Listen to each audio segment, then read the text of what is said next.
We are focusing today on a case that has remained wide open for over 36 years. It's a story that sources describe as Canada's most tragic and spooky modern disappearance. We're talking about the Jack family, Ronald, Doreen, and their two sons, Russell and Ryan. They vanished just completely from Prince George, British Columbia, back in August of 1989. Our mission here is to take a really exhaustive look at the collected evidence, the family's history, and the persistent mystery that really defines this case. It is an overwhelming tragedy, and not just for the immediate family, but for their entire community, the Jeslata Carrier Nation.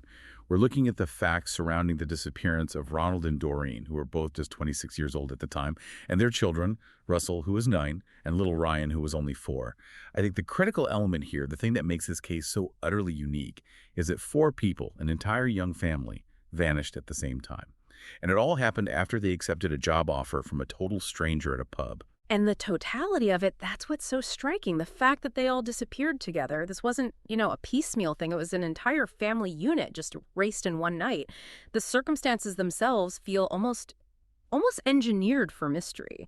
You have a spontaneous job offer, a short-term commitment, the need for family accommodation, and it's all tied to a highly vulnerable family. It speaks to either incredible chance or, far more likely, a calculated exploitation of their desperation. Yeah, when you look at the source material, the fact that an entire family, including small children, is involved, it just immediately sets off all the red flags. This was almost certainly not a voluntary departure. I mean, a single adult might choose to leave, sure. Yeah. But taking 2 young boys on a spontaneous, risky trip tied to a stranger's job offer at a logging camp, it just suggests a level of immediate, profound vulnerability that was tragically taken advantage of.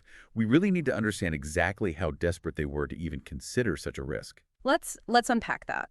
The difficult circumstances surrounding Ronald and Doreen in the lead up to August 1989. They were both born in 1963. Ronald in March and Doreen in April, so they were the same age. They were young parents, and their commitment to their family, despite all the struggles, seems really evident. Doreen had her first son, Russell, in 1980, and Ronald treated him as his own. That's a point noted by Ronald's mother, Mabel Jack, and it's a testament to their relationship. Their second son, Ryan, came along in 1985. To really grasp their mindset, though, we have to contextualize the historical trauma that was just woven into Doreen's life and the lives of her sisters, Maria and Lorene. The sources paint a picture of an extremely difficult upbringing, and sadly, it was not uncommon in their community at that time. We see accounts of parental abandonment by their mother, which left them vulnerable to repeated and harrowing experiences, physical and sexual abuse at the hands of family friends. This was all compounded by just pervasive poverty within the local indigenous community. These systemic issues, they created this foundation of instability and trauma that they carried with them into adulthood. And crucially, the sources explicitly link their childhood to the destructive legacy of the residential school system. Doreen, Maria, and Lorene were mistreated when they were sent as children to the Lejac Residential School, which was located near Fraser Lake. For those who might be unfamiliar, the residential school system was a state-sponsored, church-run system. It was designed to forcibly assimilate Indigenous children by stripping them of their culture, their language, their family bonds, and it often involved severe neglect and abuse. Acknowledging the Levac residential school experience, it's not just adding context. It's fundamental to understanding the profound challenges the Jack family was up against. They were products of a system designed to dismantle stability and community trust. It provides the backdrop to the crisis they were facing in the late 1980s. So Ronald was a woodcutter, and when he suffered a back injury, he lost his job at the sawmill. This wasn't just losing an income. In that specific industry, that region, for a man described as desperate to work, it was a sudden, paralyzing blow to their economic viability. That job loss was the absolute breaking point. It forced the family onto welfare, and that's what drove the relocation. They moved from their community to Prince George, a larger, more industrial city, explicitly seeking better job prospects. Ronald's mother, Mabel Jack, she emphasized that he was desperate to work. And that desperation, fueled by the immediate need to provide for his family and regain some stability, that's the key psychological state that leads us directly to the decision he makes. The collapse was total. The sources paint a really grim picture of financial desperation, so extreme that Doreen reportedly resorted to stealing cough medicine for her children because she just couldn't afford basic necessities. I mean, when you have a parent committing petty theft just to treat their child's cold, you understand the level of destitution they were experiencing.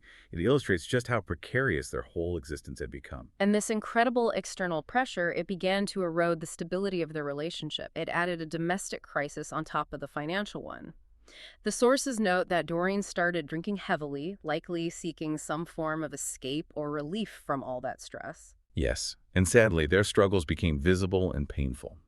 Doreen's sister Maria witnessed Ronald strike Doreen on more than one occasion. And while we have to approach that with sensitivity, understanding the intense stress and the historical trauma impacting their relationship is it's crucial. It shows a family unit that was buckling under pressure, not one that was inherently stable. And then there's a detail in the sources that introduces a really chilling external threat. Ronald had confided in his mother, Mabel, that he was in debt to someone for an undisclosed amount of money. That debt shifts the narrative instantly, doesn't it? It moves beyond just standard poverty to potential coercion or danger. If Ronald was in debt and desperate for work, he wasn't just looking for an income. He might have been looking for fast cash, or maybe trying to escape whatever pressure that undisclosed debt imposed on him. So when we synthesize all these elements, Ronald's job loss, his desperation, the relocation, the crushing welfare status, the domestic strife, and this lingering undisclosed debt, we see a family in extremis. They were psychologically and financially primed to accept any offer that promised immediate relief, regardless of how risky that offer sounded. And that context is so vital because it explains why Ronald would even entertain a spontaneous job offer from a complete stranger in a pub. It wasn't carelessness. It was a perceived necessity. It was a desperate lifeline in a state of deep crisis. Okay, so let's move to the precise night of the vanishing, focusing on the specific encounter that determined their fate. It was Tuesday, August 1st, 1989.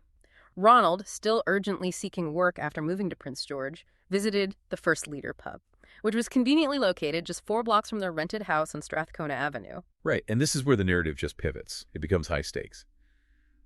While at the pub, Ronald was approached by an unidentified man who offered him a job. The job was supposedly at a logging camp situated at or near Klukel's Lake. We should note the exact geography here. Klukel's Lake is only about 40 kilometers, so 24 miles west of Prince George. It's situated right off Highway 16.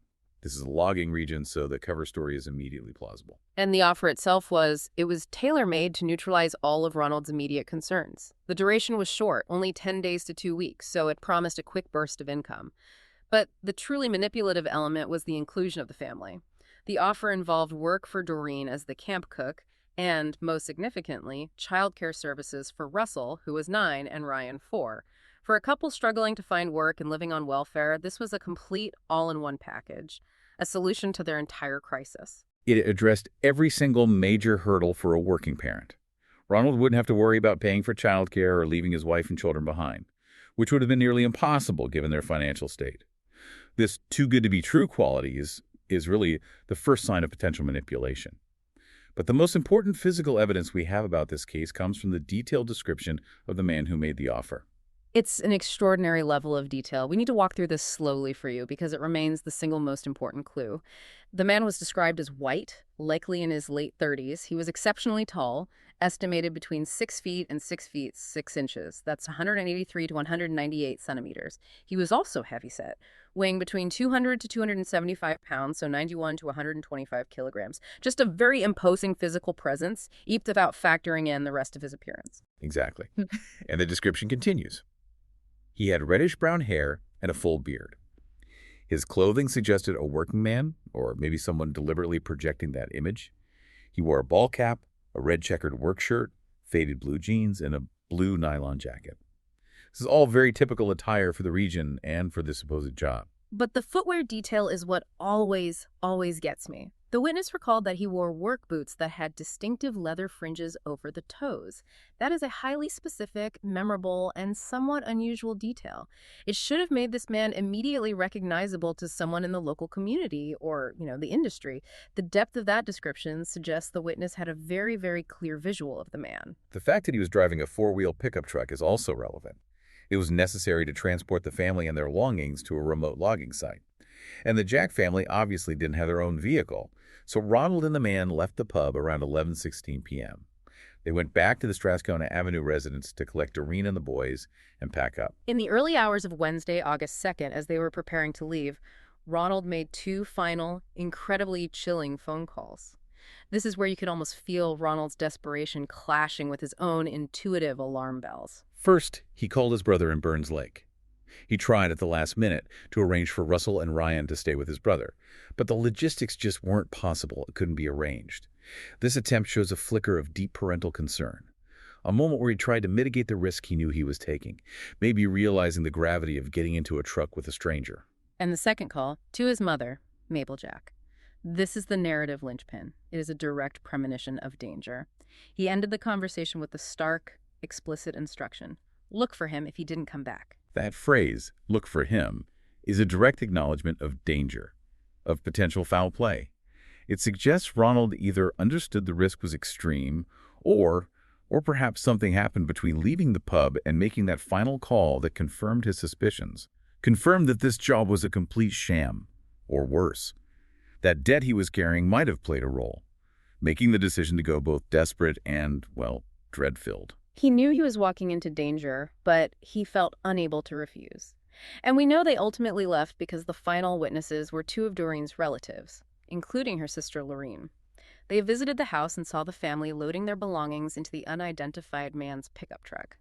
They were seen departing Prince George, and they have been utterly, completely missing ever since the early morning hours of August 2nd, 1989. The family wasn't reported missing right away, which I suppose is common in cases where a family leaves for a supposed job. But it cost the investigation precious time.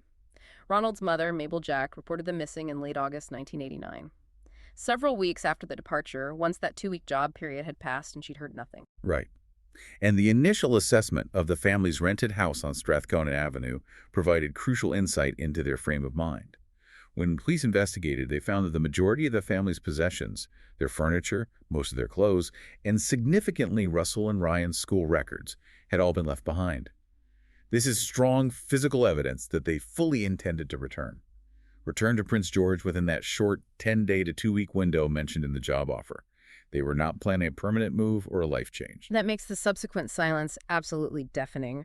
But one of the most painful aspects highlighted in the source material, it concerns the claims of systemic failures in the initial police response. This is a critical point that really demands a thorough discussion. Various members of the Jack family, particularly Mabel Jack, they expressed that they encountered inadequate support from external organizations, including law enforcement. During that crucial initial search period, they firmly believed that this lack of prioritization was directly tied to their indigenous background. And this points to a historical, deeply damaging pattern where missing persons cases involving indigenous individuals just were not treated with the same urgency or resources as those involving non-indigenous people. We have to pause on that systemic failure because it highlights the vulnerability of the entire community. What specific barriers did Mabel Jack report facing? Well, Mabel Jack and other family members detailed a frustrating lack of consistent communication and a general sense of dismissiveness from authorities in the weeks immediately following the report. She felt that the lack of immediate large-scale mobilization, which you would expect for 4 people, including 2 young children, disappearing simultaneously, was rooted in historical bias. When indigenous individuals, particularly those struggling financially, disappear, authorities often jump to assumptions of voluntary relocation or typical transient behavior rather than immediate foul play. This bias meant the case was cold before it even got proper heat. And then, adding immense insult to injury, there was a devastating procedural error early on that guaranteed the loss of critical time. Yes. On September 7th, 1989, just a few weeks after the family was formally reported missing, the Prince George RCMP incorrectly informed the public that the Jack family had been located and found safe. This massive false alarm caused the investigation to be briefly closed. In a missing persons case, particularly one that was already weeks old, losing even a few days to a procedural error can destroy the chance of finding fresh evidence, or locating witnesses, or tracking the unidentified man's movement. It was a quantifiable loss of investigative time that they just could not recover. It's just heartbreaking to imagine Mabel Jack's reaction, the brief hope, then the crushing reality, and the knowledge that the authorities had stopped looking for her son and his family. So by the following year, the initial publicity efforts were limited and somewhat flawed. Crime Stoppers did produce a televised reenactment in 1990. However, the sources highlight a significant flaw in the execution. The reenactment was broadcast on the local CKPG TV station, Crucially, that station did not have the broadcast reach to cover the suspected area of disappearance, the region around Klukultz Lake and Highway 16. So if the perpetrators or any witnesses were rural or transient or working deep in the logging areas, they simply would not have seen that crucial reenactment. So the one major tool used to generate clues was geographically ineffective. By 1992, 3 years after the disappearance, the family was still missing and the case was undeniably cold. This is when the community had to step up where the system had failed. They did. Ronald's mother, Mabel Jack, she partnered with the Prince George Native Friendship Center to start fundraising efforts. Their goal was highly practical, to increase the reward money and generate renewed, broader publicity. At that time, Crime Stoppers was only offering up to $2,000 for information leading to their whereabouts or an arrest. For a mass disappearance involving 4 people, a reward that low. It really underscores the lack of official resources and prioritization that had been dedicated to the investigation up to that point. The family was essentially forced to shoulder the burden of the investigation and public awareness themselves, pouring emotional and financial resources into a system that had, at best, dropped the ball and, at worst, had neglected them due to systemic bias. Mabel Jack's tireless efforts to keep the case alive became essential because that initial window for finding the family had been so tragically closed by an inadequate early response. We move forward now, 7 years into the investigation, to Sunday, January 28, 1996. The case receives what is arguably the most significant, yet also the most frustrating, piece of evidence. An anonymous caller contacts the RCMP detachment in Vanderhoof, British Columbia, which is about 61 miles west of Prince George. This call completely recontextualized the case. It went from a difficult missing persons file to a highly probable homicide investigation, although formal confirmation is still lacking. The call was startlingly brief and specific. The male caller stated unequivocally, quote, "The Jack family are buried at the south end of an unspecified ranch," and then he hung up, immediately after relaying just that single sentence. That quote is the ghost in the machine. It provides the crucial piece of the puzzle, they are buried, suggesting foul play, but it leaves out the essential information, the name or the location of the ranch. The police were able to trace the origin of the call to a house located in nearby Stony Creek. The police then launched an intensive effort to identify the caller. They even took the highly unusual step of releasing an audio tape of the man's voice and issuing a province-wide appeal, just begging the person who called to come forward. It was a desperate move. They knew that this voice held the key to closure, but the individual never responded to the public appeals. And the circumstances under which the call was made added immense complexity to identifying the source. Yes. The investigation determined that a party was actively being held at the Stony Creek house when the anonymous call was placed. This complicated matters immensely because police were unable to identify and interview all 6 to 9 partygoers who were present that morning. The caller could have been the host, a guest who stumbled upon sensitive information, or someone who was drinking and felt compelled to reveal a secret they'd been holding. Right. If the caller was, say, drinking heavily, they might not even remember making the call, or they might have been so frightened of the consequences once they were sober that they refused to come forward. The anonymous nature protects them, but it simultaneously ensures the Jack family remains lost. Precisely. The frustration is profound. The RCMP's sustained belief in this tip shows they found the phrasing and the timing credible, even without the ranch name. The fact that the call originated from a party setting creates a theory that maybe the information was overheard, or that the caller was confessing obliquely without taking full responsibility. The RCMP's continued persistence is evidenced by another public appeal they made for this anonymous caller to finally come forward as recently as 2018. They clearly believe this person holds the definitive answer. In the last few years, we've seen efforts to apply modern search technology, using the general area suggested by that 1996 tip to guide the search. That's right. In August 2019, police conducted a specific search focusing on property belonging to the Saikus First Nation, which is located generally south of Vanderhoof. This location aligns with the vague south end of a ranch clue, which they had narrowed down to this region. And they employed highly specialized tools for this cold case. They used ground-penetrating radar, or GPR, which is essential in searching for buried remains or objects. GPR detects disturbances in the soil layers that might indicate burial sites or concealed items even decades after the fact. Unfortunately, despite the use of this sophisticated technology and the strategic focus based on the tip, the outcome of the 2019 search was negative. No evidence relating to the Jack family was located. This means the 1996 tip remains unverified and the location ambiguous. However, the sources confirmed that the RCMP still maintains an open case file on the Jack family disappearance as of August 2020. This commitment, 31 years after the fact, shows that this case holds profound investigative importance and that the police have not given up hope for closure. It's important to recognize that the lack of findings doesn't invalidate the tip. It simply means the search location was incorrect, or the definition of South End was misunderstood. The specific claim of burial remains the central piece of dark information guiding the case. To conclude our analysis, we really have to situate the Jack family's tragedy within its broader geographical and social context. Their disappearance did not happen in a vacuum. The direction they were heading west of Prince George along Highway 16 toward Klugel's Lake is a chilling point on the map of what is known tragically as the Highway of Tears. This linkage is critical for you to understand the magnitude of the social failure involved here. The Highway of Tears runs between Prince George and Prince Rupert. It is infamous for the multitude of unsolved cases of missing and murdered Indigenous Canadians, predominantly women, stretching back decades. And while the Jack family case involved 2 adults and 2 children, the fact that Doreen was an Indigenous woman and that the crime occurred in this highly dangerous corridor, it means it is invariably linked to the systemic phenomenon known as missing and murdered Indigenous women, or MMIW.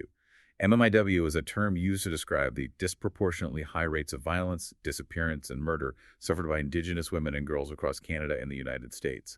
And it's often linked to systemic racism, poverty, and historical trauma. The Jack family tragedy, therefore, highlights how systemic vulnerability turns into fatal risk. Ronald's desperation to find work, driven by poverty, led him to the exact geographical corridor where such vulnerability is routinely exploited. The sources, summarizing the emotional toll and mystery, correctly dubbed this case Canada's most tragic and spooky modern disappearance. The tragedy is self-evident, losing 4 people. The spookiness, as you mentioned, lies in the sheer completeness of the vanishing act. They left an orderly house, indicating a planned return, only to disappear instantly based on an invitation from a stranger. This complete and utter lack of physical evidence or trace for decades is what perpetuates the mystery. The case is cataloged under 1980s missing person cases, mass disappearances, and MMIW, reflecting the layers of pain and difficulty in solving it. So if we synthesize the most enduring facts that keep this case alive, what are the 2 central tensions that really define the mystery? The first tension is definitely Ronald's final communication to his mother. Look for him if he didn't come back. That is not the casual farewell of a man going to work. It is a desperate warning that the situation had turned deadly or coercive before he even left the city limits. This shows he had insight into the danger, but he felt trapped by his circumstances, especially that undisclosed debt. And the second tension, the agonizing half-clue, is the specific, unverified claim made by that anonymous 1996 caller about the family being buried at the south end of an unspecified ranch. Right. Combining these 2 facts creates a deeply disturbing narrative. A desperate family lured by a plausible cover story into immediate foul play, and the existence of at least one individual who knows the burial location but refuses to provide the necessary detail for closure. The entire case is a study in frustrating near misses and systemic failures. Let's circle back one last time to the most detailed piece of evidence we have. The description of the unidentified man. We know his extreme height, up to 6'6", his weight, his reddish-brown hair, his specific work clothes, and that distinctive detail of the leather fringes on his work boots. That level of description is remarkable, almost forensic. It's truly exceptional detail. Normally, a description this clear would lead to an identification, or at least a focused investigation within a few months, especially when cross-referenced against local criminal or transient logging records. Which raises an essential question for you, the listener, to consider. Given this meticulous description, what does the failure, the complete inability over 36 years to identify or locate this man suggest about the circumstances? There seem to be 2 prevailing possibilities based on the sources. Possibility 1. The man was a highly transient individual, maybe a seasonal worker or a long-haul trucker, who left the Prince George region immediately after the crime. If he was already on the move, establishing his identity and tracking him becomes exponentially harder, regardless of how good the description is. Or possibility 2, which is far more unsettling. Could the man have been known locally, but perhaps masked his identity or was protected? Does the inability to match such specific physical markers and attire suggest that the initial job offer wasn't just illegitimate? but that the person who lured the Jack family away was perhaps a respected or integral figure in the local area who immediately dropped the disguise, the beard, the jacket, the specific boots, and was simply never connected to the description. It leaves us facing the stark reality that perhaps the greatest clue in the entire case, a remarkably detailed description of the perpetrator, has been visible all along, yet has failed to yield an identification, pointing either to a stunning piece of bad luck in tracking a transient or a terrifying piece of calculated, locally protected secrecy. It is a devastating story of systemic failure, desperation, and an instant catastrophic vanishing act that still haunts British Columbia. We have covered the specific facts as contained in the sources, the family's pre-disappearance struggles, the chilling timeline of August 1989, the early investigation errors linked to systemic bias, the frustrating, persistent, anonymous clue, and the ongoing efforts to bring closure to the Jack family and the Chislata Carrier Nation. Thanks for listening.